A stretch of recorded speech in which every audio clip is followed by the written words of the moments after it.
Hello বন্ধুরা, আসসালামু আলাইকুম। আজকে আমি আমার অনলাইন হেল্প প্রোভিডি চ্যানেলের পক্ষ থেকে নতুন একটি ভিডিও আপনাদের জন্য শেয়ার করছি। ভিডিওটা হচ্ছে ব্লগ ওয়েবসাইটের জন্য। সাধারণত ব্লগ ওয়েবসাইটের গুগল অ্যাডসেন্সের জন্য 3টি পেজ অবশ্যই প্রয়োজন হয়। এই 3টি পেজের মধ্যে আজকে আমি দেখাবো প্রাইভেসি পলিসি কিভাবে ক্রিয়েট করা হয়। কাজটা খুব সহজ কাজ, আপনারা দেখলেই বুঝতে পারবেন। তাই আশা করি আপনারা ভিডিওটা না টেনে সম্পূর্ণ দেখলেই আপনি নিজে নিজে অল্প সময়ের মধ্যে প্রাইভেসি পলিসি পেজটি ক্রিয়েট করতে পারবেন। এই কাজটি করার জন্য আপনাকে প্রথমে প্রাইভেসি পলিসি জেনারেট টাইপ করে ক্লিক করলেই প্রথমে আপনার শো করবে, দেখা যাবে যে প্রাইভেসি পলিসি জেনারেটর ইনফো নামে একটি ওয়েবসাইট দেখা যাচ্ছে। এখানে আপনি ক্লিক করবেন। ক্লিক করার পর এই ড্যাশবোর্ডে নিয়ে গেছে। এই ড্যাশবোর্ডের মধ্যে এপাশে ডান পাশে দেখতে পাচ্ছেন ওয়েবসাইটে 3টা ধাপ আছে। Website, additional, business. আমরা এই 3টে ধাপ কমপ্লিট করলেই আমাদের প্রাইভেসি পলিসি যে পেজটি জেনারেট হয়ে যাবে। প্রথমে এখানে বলছে ইওর কোম্পানি নেম। কোম্পানি নাম কি? আমরা আমি আমার ওয়েবসাইটে যে কোম্পানি কালেক্ট করতেছি। আমি যদি আমার ওয়েবসাইটে কোম্পানির নাম হচ্ছে ইনফোবিডি, মূলত এই ওয়েবসাইটের জন্য আমি আজকে এটা দিয়ে দিলাম। তারপরে এখানে হচ্ছে ইওর ওয়েবসাইট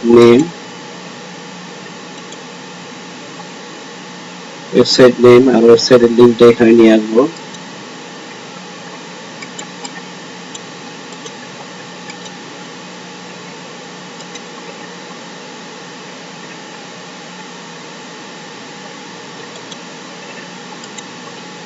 এখানে ওয়েবসাইটের ইউআরএল দিয়ে দিলাম। এবার আমি এই যে নেক্সট পেজে ক্লিক করার পর এখানে 3টি বিষয় আপনাকে শো করাচ্ছে। একটা হচ্ছে আপনি কি আপনার ওয়েবসাইটে কুকিজ ব্যবহার করতে চান, ইয়েস অথবা নো আছে। আপনি যে কোনো একটি দিতে পারেন। আমি এখানে ইয়েস দিচ্ছি। তারপরে সেকেন্ড ধাপে বলছে যে আপনার অ্যাডসেন্সের মানে অ্যাডসেন্সের মধ্যে অ্যাডভার্টাইজিং শো করাতে চান। এখানে আমি ইয়েস দিচ্ছি, হ্যাঁ চাচ্ছি। তারপরে কোনো থার্ড পার্টির অ্যাডভার্টাইজ করতে চান কিনা, এটাও আমি ইয়েস দিচ্ছি। এরপর আমি নেক্সট দিচ্ছি। নেক্সট দেওয়ার পর এখানে বলছে কান্ট্রি নেম। যেহেতু আমি বাংলাদেশি, অতএব আমার কান্ট্রি বাংলাদেশ সিলেক্ট করে দেবো। তারপর ইমেল অ্যাড্রেস, আপনার ইমেল অ্যাড্রেস থাকলে সেই ইমেল অ্যাড্রেস দিবেন। আমি আমার ইমেল অ্যাড্রেস দিচ্ছি।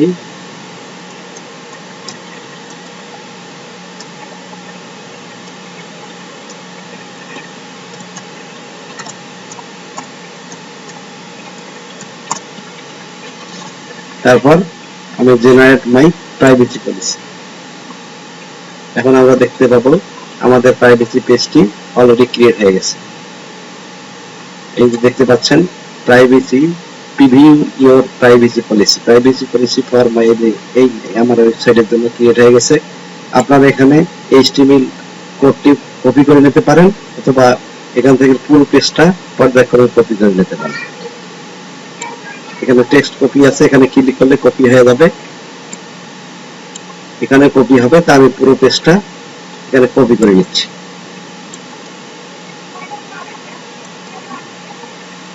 সরি, আমি পুরো পেজটা কপি করে নিলাম। নিয়ে এবার আমার ওয়েবসাইটে গেলাম।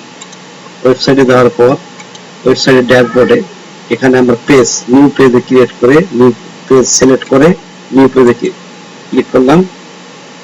ক্লিক করার পর আমার পেজ অপশনটি চলে আসছে। এখানে আমি প্রাইভেসি পলিসি লিখব, প্রাইভেসি পলিসি লিখলাম। এটা ক্যাপিটাল লেটার দেই। হ্যাঁ, প্রাইভেসি পলিসি বানানটা একটু ভুল হলো কিনা দেখি। প্রাইভেসি প্রাইভেসি পলিসি, এটা এ হবে, সরি, প্রাইভেসি পলিসি। তারপর যে কপি করলাম সেই কপিটা এখানে নিয়ে আসি আমি পেস্ট করে দিলাম। পেস্ট করে দেওয়ার পর এটাকে আমি রিসাইজ করতে পারবো। এটা বোল্ড করলাম, তারপর কালারিং করলাম, আমি এটা কালার দিলাম, দিয়ে এটা সেন্টারে নিয়ে আসলাম। আমার ইচ্ছা মতো আমি এই কাজটা করতে পারবো ইনশাআল্লাহ। তারপরে পুরোটাকে বোল্ড করে আমি পেজটাকে মোটামুটি একটা ভিন্ন আঙ্গিকে দিলাম। এখানে আপনি আপনার পেজটাকে ফন্ট চেঞ্জও করতে পারবেন। আমি জাস্টিফাই করে এটা সুন্দর করে দিলাম। দেখেন আমার পেজটাই, আপনি পারলে এগুলো সুন্দরভাবে নিজেই করতে পারবেন। আমার পুরো প্রাইভেসি পলিসি এখানে আমি দিয়ে দিলাম, দিয়ে পাবলিশে ক্লিক করলাম। ক্লিক করার পর দেখেন আমার যদি এটা প্রিভিউ দেখি তাহলে আমরা দেখতে পাবো যে আমার পেজটি ক্রিয়েট হয়ে গেছে। দেখতে পাচ্ছেন কত সুন্দর পেজ অল্প সময়ের মধ্যে আমি তৈরি করে ফেলি। আপনি যেখান থেকেই পেজ, এই ওয়েবসাইটের যে কোনো ওয়েবসাইটের জন্য এই ওয়েবসাইটে যে ক্রিয়েট করলে আপনার কোনো সমস্যা নেই, তাতে গুগল অ্যাডসেন্স এই ব্যাপারে কোনো সমস্যা করে না। আজকে এই পর্যন্তই, আপনারা সবাই ভালো থাকবেন। আর নিয়মিত ভিডিও পেতে গেলে অবশ্যই আমার চ্যানেলটি নতুন সাবস্ক্রাইব করবেন এবং যে কোনো ভিডিও আপনি সঙ্গে সঙ্গে পেয়ে যাবেন। খোদা হাফেজ, ভালো থাকবেন। আসসালাম।